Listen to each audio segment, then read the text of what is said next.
எல்லாரும் நல்லா கேட்டுக்கங்க.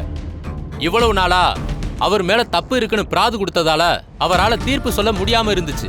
ஆனா இப்பதான் அவர் மேல எந்த தப்பும் இல்ல தான் களங்கமற்றவர்னு சொல்லி நிரூபிச்சிட்டாரு. அதனால இப்போ இந்த இடத்துல ஒரு நாட்டாமையா தீர்ப்பு சொல்றதுக்கு அவர்தான் தகுதியானவர்.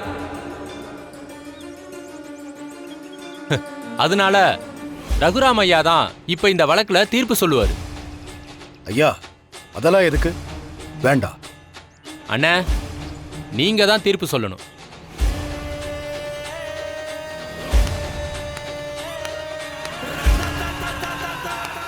அண்ணா, இவ்வளவு நாள் எப்படியோ, ஆனா இப்போ இந்த வழக்குல இந்த இடத்துல தீர்ப்பு சொல்றதுக்கு நீங்க மட்டும்தான் தகுதியான ஆளு. இது நம்ம பரம்பரை காப்பு. இத உங்க கையில போட்டுக்கிட்டு நம்ம அம்மா ஆசைப்பட்ட மாதிரி நீங்க தீர்ப்பு சொல்லுங்கண்ணே. அண்ணே, வாங்கண்ணே, வாங்க.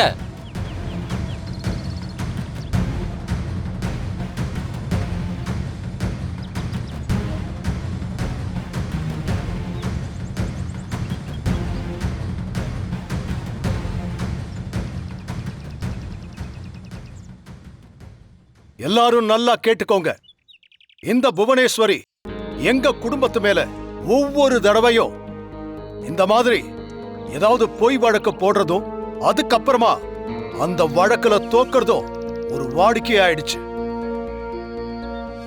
ஆனா இந்த முறை புவனேஸ்வரி கையில எடுத்த அந்த விஷயம் எனக்கும் என் குடும்பத்துக்கும் ரொம்ப பெரிய களங்கத்தை விளைவிச்சிடுச்சு.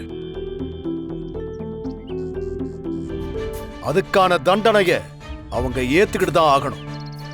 தண்டனைங்கிறது ஒரு மனுஷன் திரும்ப தப்பு பண்ண கூடாதுங்கிறதுக்காகத்தான். ஆனா இன்னைக்கு இந்த சூழ்நிலையில ஒரு தண்டனை கூட அடுத்தடுத்து நடக்க போற பல தவறுகளுக்கு வழிவகுக்குது.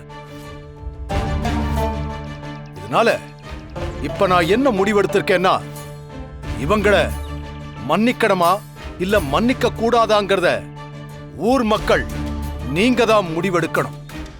அதனால நான் இந்த தீர்ப்பை உங்ககிட்ட ஒப்படைக்கிறேன். புவனேஸ்வரி ஊர்ல இருக்கிற எல்லார் கால்லையும் விழுந்து மன்னிப்பு கேட்கணும்.